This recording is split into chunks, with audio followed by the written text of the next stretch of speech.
Audrey Westcombe. Wascom, yes. Good afternoon, ma'am. My name is Audrey Wascom, and I'm a resident of Baton Rouge.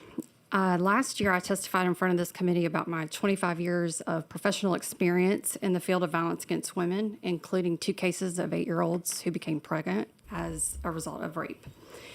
I also testified about my personal experiences as a child, about how my grandfather raped me, and how, together with my grandmother, trafficked me and produced child pornography of those acts. My bladder doesn't work the way it's supposed to because of the scar tissue and the damage. On average, I spend approximately $1,000 a month just to keep my body working. This has been almost 40 years. Because of what those monsters did to me, I have visible scars both internally and externally on my vaginal area. A month after I testified last year, just from walking down the street, 2 of those scars broke down, ripping me in 2 like an episiotomy scar. 3 months later, another one broke down. And in January of this year, the breakdown of some of the scar tissue was bad enough that I was unable to leave my house for almost 3 weeks. During those 3 weeks, I couldn't even sit, but had to lay on my side for almost 21 days for those scars to heal. Since I testified last year in front of this committee, I've lost 7 weeks of my life because of what those monsters did to me almost 40 years ago. I can't even fathom the idea of what it would have done to my body to have been forced to carry a pregnancy to term after being raped as a child. 7 weeks gave me a lot of time to think about things, and what I found myself reflecting on the most was this: that members of this body, elected to represent me, voted against this bill last year and very clearly told me that those monsters matter more than I do. If you choose to vote no to this bill, the only people you're protecting are traffickers, rapists, and abusers. I also see I have some time, and I would like to also offer that I can answer questions about data, about some of the questions that have been asked to the physicians about how you can tell from my professional experience. Rep Knox for a question. I was going to first say thank you for being here. And I remember you from being here last year. And you're speaking to something that, again, we don't really want to talk about. The graphic side of it.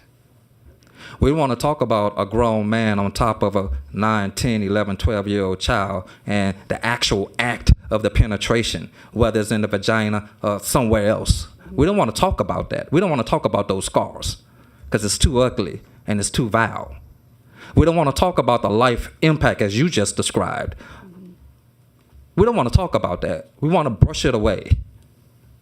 I thank you for being here and putting it in our face. I appreciate your courage for being here. If you could speak to the data, please do. I really wanted just to, there was a couple of things about how you could tell. They have, as the physicians have spoken about, sane nurses, but also anyone under the age of 17 cannot legally consent to sexual activity. It is a crime in our state. And I also want to talk about, by the time the cases that I've spoken about in the past in front of this committee, they were, both of those children were well into their 2nd trimester. At that age, they usually don't even know that they are pregnant.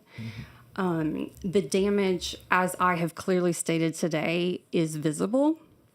There are forensic obstetricians, gynecologists that, because the damage to a body could be so much worse during an exam, if they go to the hospital, they can do further damage to the structure. They have to wait for an additional appointment so that, another physician can look to say yes or no. But I will tell you that no one can legally give consent if they're a minor. How does this affect your relationship with men? I'm sorry? How does the rape over the years affect your relationship with men? I will say that I just celebrated my 20th wedding anniversary with a phenomenal man. I will tell you, until we met, I had no interest in getting married, and that I had to. I mean, my parents went into major debt to get me help for, dealing with that kind of trauma, and then the medical aspects. My husband has never tried to fix me. He's only my partner and supportive.